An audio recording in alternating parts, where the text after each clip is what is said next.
കുട്ടികളെ കണക്ക് കൂട്ടാൻ എങ്ങനെ പഠിപ്പിക്കാം? ഒന്നിനോട് കൂടി ഒന്ന് കൂട്ടുമ്പോൾ 2 കിട്ടുന്നു. അതിനായി കുട്ടികൾക്ക് ഇങ്ങനെ എന്തെങ്കിലും സാധനങ്ങളോ പേനയൊക്കെ എടുത്ത് കാണിച്ചു കൊടുക്കുക. എന്നിട്ട് ഒരു പേനയോട് കൂടി ഒരു പേന കൂട്ടുമ്പോൾ 2. ഈ 2 പേനയോട് കൂടി ഒരു പേന കൂടി കൂട്ടുമ്പോൾ 3. ഇനി ഇതുപോലെയും കാണിക്കാം.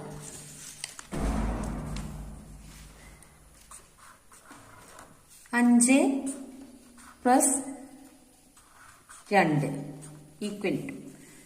ഇനി കുട്ടികളോട് ചോദിക്കാതെ ഇതുപോലെ കാണിക്കാം. ഇതിനായിട്ട് ഇങ്ങനെ ചെറിയ ലൈനുകൾ ഇട്ട് കൊടുക്കുക. 5 എന്നാകുമ്പോൾ 5 ലൈനുകൾ ഇട്ട് കൊടുക്കുക. എന്നിട്ട് ഇവിടെ 2 എണ്ണമാണ്, ഇതേപോലെ 2 എണ്ണം ഇട്ട് കൊടുക്കുക.